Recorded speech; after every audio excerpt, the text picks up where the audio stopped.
Welcome to Master Your Merger, the podcast for leaders navigating the people side of mergers and acquisitions. Each week, your host Klint Kendrick talks with deal makers, HR leaders, and integration experts to uncover what really works when it comes to people, culture, and performance during a deal. From retaining top talent to aligning leadership, you'll hear real stories and actionable insights from the people doing the work, all designed to help you make your merger work.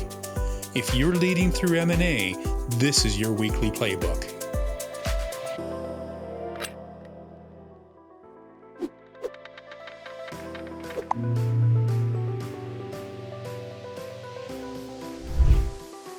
Welcome to the Master Your Merger podcast. Today, we're joined by an HR powerhouse with deep expertise in fast growth operations and strategic HR leadership. Reynaldo Ramirez is the founder and managing consultant at Thrive HR Consulting, where he helps organizations navigate complex acquisitions, divestitures, and workforce transformations.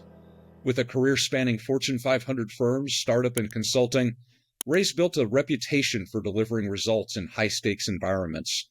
From leading HR strategy at Deloitte and Cognizant to guiding businesses through rapid change, he brings a unique perspective on building trust, managing talent, and driving successful integrations.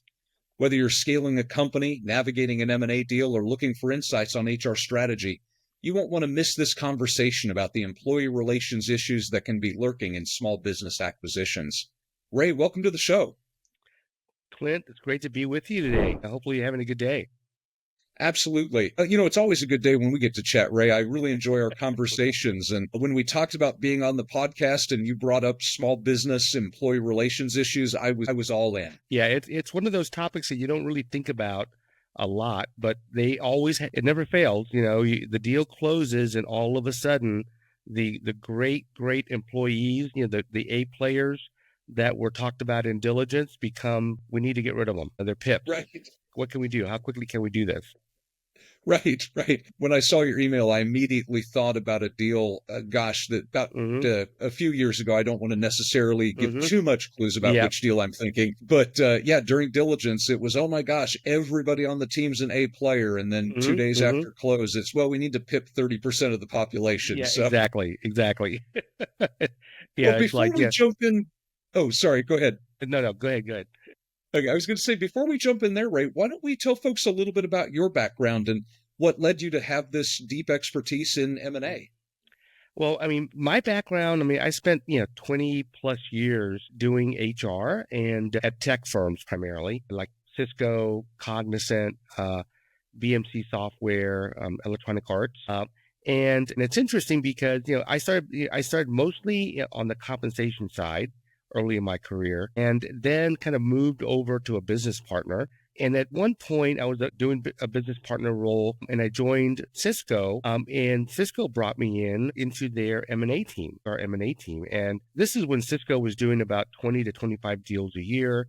We had a powerhouse team. A lot of the folks that I worked with that, it's the Cisco team is everywhere in the Valley. You name it.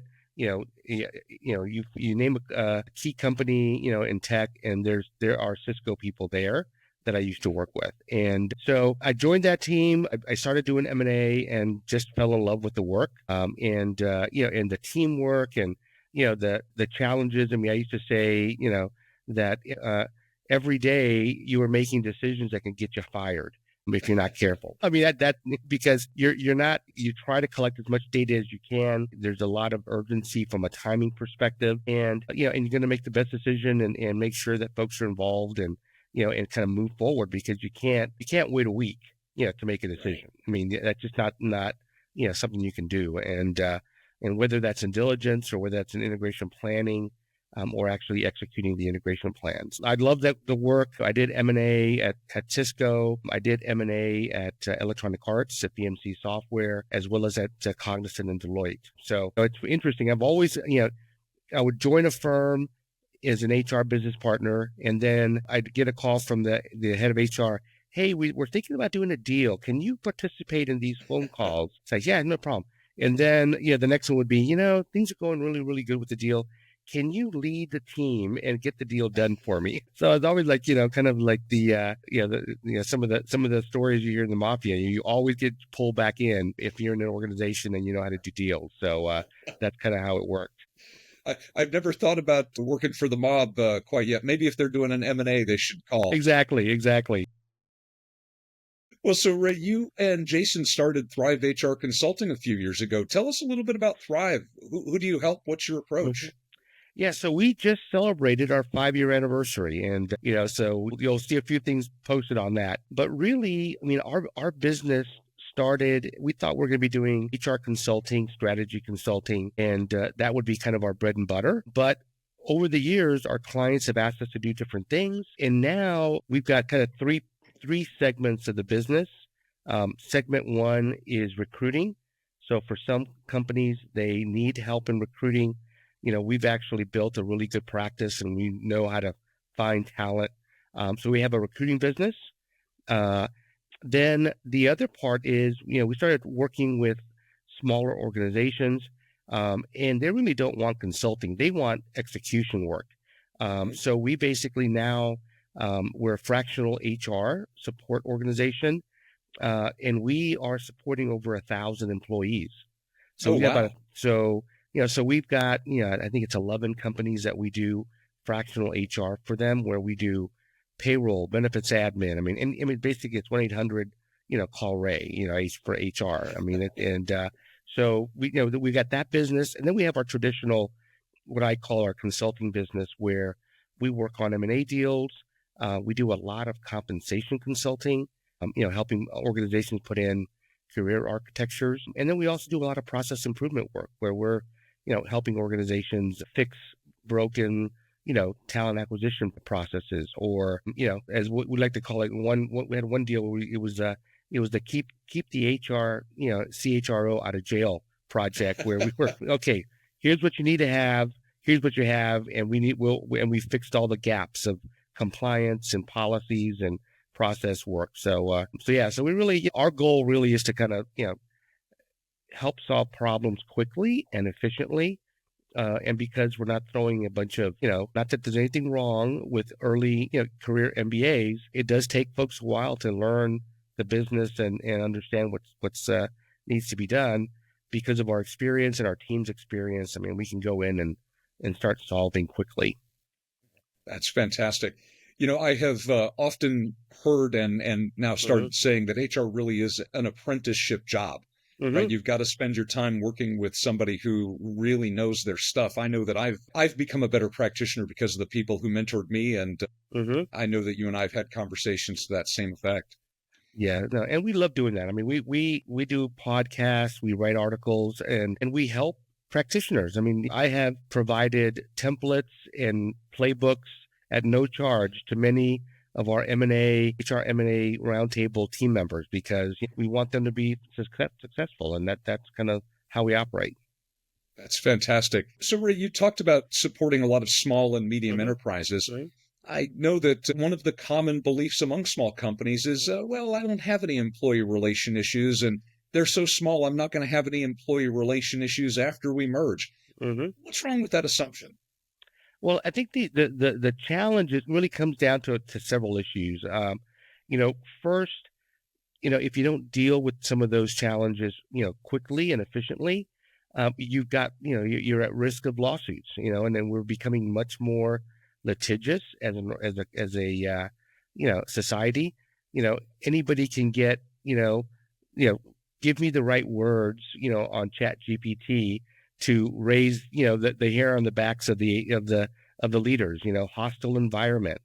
There's 4 or 5 key words that, never fails. You always see them in the emails, when something goes bad. I think so. Lawsuits is one. The other challenge is, it's dollars. It really is. I mean, dollars at risk as a small organization. And when you're trying to, put all your dollars into your product development, you're putting all your dollars into business development and sales, the last thing you want to avoid is having to spend $100K, to settle a lawsuit or to pay somebody out severance because you did something incorrect. So dollars and cents. And then also the other big one is, as a small company, anything that pulls you away from focusing on your core business is going to be a problem. If Right. your CEOs, your chief operating officers, chief revenue officers are worried about a employee relations issue, they're not focused on bringing in the next big client, to make the company successful, and taking care of the ones you got. So there's just a lot of, the it gets bigger. The issues are bigger for the smaller organizations because they just don't have that, the scale yet, and so those are problems. Right. So one upset employee in a group of 20 is 5% of your workforce Yeah, versus one exactly. upset employee in a group of a couple hundreds. Yeah, exactly. Yeah, it's just a scale. So you talked about some of the impacts, the cost impact, the Hmm. focus impact, the morale impact. What are some of the actual challenges that tend to surface in these small organizations right after they've been acquired? I think that the areas where we're seeing the most activity, employee relations activity, are really kind of three different areas. I would say in sales, I would say in customer support, and sometimes in business development. On the sales side, I think that's always critical. Kind of sales and business development is kind of the same, but the leaders of the organization are so focused on the product, sometimes they're not paying as much attention on the sales side as to what's the revenue, to the how many deals have they done in the last 6 months, and what's their pipeline look like. So because of that, I think leaders sometimes get that halo effect. Well, Joe, closed our two biggest customers. Yeah, but that was 12 months ago. Joe hasn't done anything since. So now the deal is closed. The CEO's got a little bit more time to talk, think about, what's happening with the sales organization, because they've closed the deal. They don't have to talk to the investment community anymore about, marketing the company. So now they can focus on these areas, and there's very quickly it's, Joe hasn't sold anything in the last, 60 days. We got to put him on a PIP. We got to get rid of him, Right. or our BDRs have not been, getting us, 10 leads and meetings a week. So we got a problem. We got to get rid of them. So it's not about, let's talk about, to them about what's their pipeline look like, how can we improve their performance. It all comes down to just, get rid of them, and we're out the door. The other So, area I think is in customer support, yeah. because when the company was acquired, the customer support organization or customer success organization may have been focused on building really good relationships with those small number of customers, keeping them happy, doing whatever you can with the product to make sure they're getting what they need. And now you're looking at a larger organization, different requirements. The way that we treated customer before may not be the way that the new organization wants to do it, and all of a Right. sudden you got problems. Or one bad customer meeting with the CEO in the room blows everything up, and guess what? We got to get rid of Right. people. So those are the kinds of issues that I see, in those smaller organizations. Yeah, that makes a ton of sense. Yeah. I remember speaking a few years ago with a go-to-market leader who had done quite a bit of M&A, and he looked at me and he said, "Hey, salespeople aren't coin operated." And Mm-hmm. that was his way of saying, we go in and we assume that just because we've, aligned commission plans Mm-hmm. that it's all solved. But he's like, "Hey, you have perhaps a couple of different selling methodologies or Mm-hmm. different Mm-hmm. ways of putting people into your prospecting system, and Mm-hmm. who actually gets the commission? Is it in their region or that region?" And he was just so frustrated that a lot of leaders looked at their go-to-market teams really monolithically, like, "Oh, all you got to Mm-hmm. do is get the commissions right and it takes care of itself." But Yeah. that really ignores that human element of a Mm-hmm. person transitioning really their entire job. No, that's exactly it. I mean, I think you're right. I mean, how those employees are being treated on a day-to-day basis makes a huge impact on their productivity. If you've got a bad leader, a screamer, as I like to call, Mm. it's not gonna work. And I think I had a situation where we had a bad leader, and in talking to we got rid of the leader and doing a debrief with one of the employees. The employee was a, ex-Marine, and it was a female, And she goes, I was an ex-Marine. I was doing, talk about stress and pressure. I mean, that I didn't think that could be any more stressful in my life. And then now I'm in sales with this organization, and it's even more stressful than that. So that kind of gives you a sense of, that's a bad environment that we got to fix. Yeah. Yeah. And I imagine she didn't sign. My mom was in the Army back in the days when there was the Women's Auxiliary Corps. So quite a while back. Yeah. But, she would talk about the stress of just going through boot camp. I would say if your day-to-day job is worse than boot camp, you probably have a toxic work environment. Exactly. That could be a problem. Right. So, Ray, we talk a lot about culture clash, and I find sometimes folks assume that small organizations can't have a strong culture, or that culture clash isn't a problem if a giant organization is just picking up a, 20, 30, 40 person company. But in my experience, the cultures can be even more entrenched in a small business. How do you find culture and culture clash impact employee relations in those smaller organizations? Yeah, I think that every organization has a culture. You may not think that they do, but they do. And and I think that there, for larger deals, we can get into very complex ways to measure culture. But what I like to do in most of our small deals is really take a look at probably 5 or 6 questions that can identify the culture of an organization. So I like to look at what are you publishing? What's the employee publications, and what are you communicating to your employees? Like to look at, what are the leaders saying publicly about themselves? Because there's some big egos out there, and that's really, really important to understand. So publicly available information is one. And then the other ones are just around things like, how do you reward people? How do things get done in the organization? What do the relationships look like? The other big one is, have the leaders done this before? I mean, is this kind of the second or third, iteration of their, of a transaction? So I think those are some things there. But I think, and you got to be honest about, when you have that data, you have to be honest about your own organization. How do we, reward performance? How do we, get work done, and identify those gaps and figure out, okay, can those gaps be filled as part of your integration plan? The best example I could give you is, we were looking at a startup in Texas, and the company that I was working with was a very paternalistic, not huge egos, even in the executive suite. And the company we were looking at, basically, the founders were all over the press as being the smartest people in the city, being the best in their industry. It was like over and over and over. And look at our great space. Look how much money we spent on it. And after looking at that and looking at our culture, we said, look, I mean, this is a big issue that we need to address early on, because this is going to be a significant challenge for them to kind of come into our organization. And we really need to, how important is this product or service? And we ended up not doing the deal because that clash and the culture was so different. And I think that's kind of an example of why, culture is so important. And in organizations around employee relations, that's another one too. I mean, if your organization is very upfront about dealing with performance, and the organization that you're acquiring has been very, we'll just leave them alone, and we're getting some work out of them at least. We're not getting 40 hours of work, so that can definitely be a challenge. Makes sense.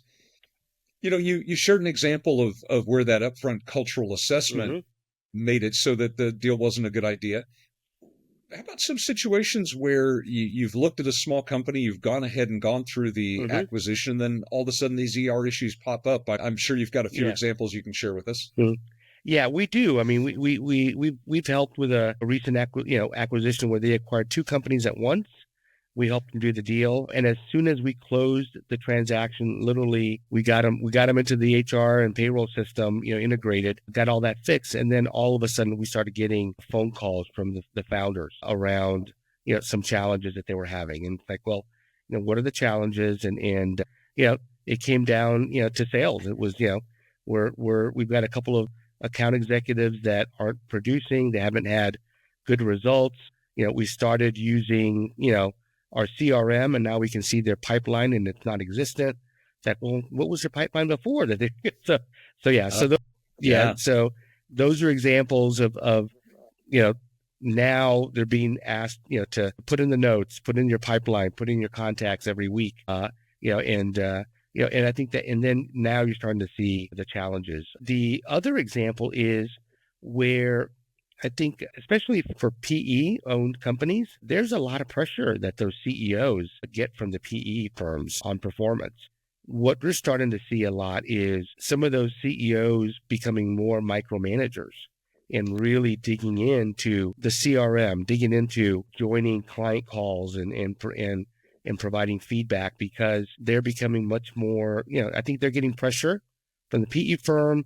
They're feeling the pressure, so they're getting a lot more involved in the day-to-day, and right. skipping a level and just getting in the middle of it. So that's the other area I think that's become very, very common in some of these PE-owned firms, is that the pressure that those execs are getting to perform. It makes a ton of sense there. Yeah. There is a growth imperative in those PE-owned portfolios. Exactly. Yeah, exactly. Yeah. And, when you're not meeting your numbers or you're having a challenge keeping customers, when you're a small company, losing one customer, can be, 25% of your revenue, right. and those are real challenges for some of those firms. It makes a ton of sense. Yeah. I know even on the less business related front, shall we say, I did a deal several years ago. We picked up a very small company, and a couple weeks later, we found out that there was a love triangle, which turned into harassment. And so, none of us could have predicted that during diligence, but boom, all of a sudden we've got a really, really messy situation to deal with that, doesn't have to be a big company for those types of issues to pop up. Yep. No, and I think, there's always something in these transactions that you're not aware of that could be a problem. We did a deal, you'll love this one, in Boulder, Colorado, right on Pearl Street, the main drag, in Boulder. And the company was having some, it was a good organization. We really liked it. They were having financial problems, so we did a really fast acquisition. But what we found out, and I knew that the competition for talent in that market was huge, and a block away was Twitter, 2 blocks away was Meta, 3 blocks away was, so literally the engineers were walking out for lunch, going to do an interview and getting an offer, and coming back and saying, can you match it? So we were having all kinds of challenges with retention of talent and cost, because trying to retain these folks when you're competing against some of these big players in a hot market, you just got to be aware of what's happening. Yeah, makes a difference, especially. And I knew it was a problem when I walked into the coffee shop, before the meetings, hanging out there, and you saw all the, the as they say what's it, all the polar fleece with the different, logos like my rocket through. I'm like, all these guys with these different, tech polar fleeces, they got to be like right around the corner. Okay, this is going to be a problem. Right. Oh my goodness. So, Ray, what are the top 2 or 3 things that small companies can do before the acquisition to avoid these major employee relations pitfalls? I think a couple of things. One big one is just to be very, very, planful about your hiring. I think sometimes smaller companies can become, enamored with a candidate because, they don't have any other candidates, so they're like, we got to close the deal, got to do it fast. And we don't do, the right vetting. We don't do the background checks. We don't do, the reference checks, and hire bad people. And then all of a sudden you're stuck with them. That's one big one. The other one that I see is contractors. Okay. I think, organizations will bring on contractors, friends and family. They won't paper them. No documentation. And guess what? Now 6 months later, they claim they're employees, and there's nothing to back it up. So you got a problem. Right. We're working with a couple of those in Canada today, where they've been working with the company for 2 years without a contract. And guess what? they think they're employees. They want all the rights of an employee when they leave the company. So, and that's hugely costly. That could be a 8 to 10 months of salary as a severance potentially. Yeah. So I think those two, and also converting contractors to full time. I mean, if the person was a contractor, great. If they've done a great job, fantastic. But make sure that they really have done a great job. Talk to the employees, talk to people they work with. It never fails. Those contractors that get converted, if you dig deeper, oh yeah, that person was always tough to work with. I didn't like working with that person. Didn't try to avoid them. Well, you knew this for 6 months while they were a contractor, and then we made them a full-time employee. So, so I think those are some things to focus on from a small business perspective. That's fantastic, Ray. Well, Ray, this has been such a great discussion. If listeners want to connect with you or learn more about you or Thrive HR, how can they get a hold of you?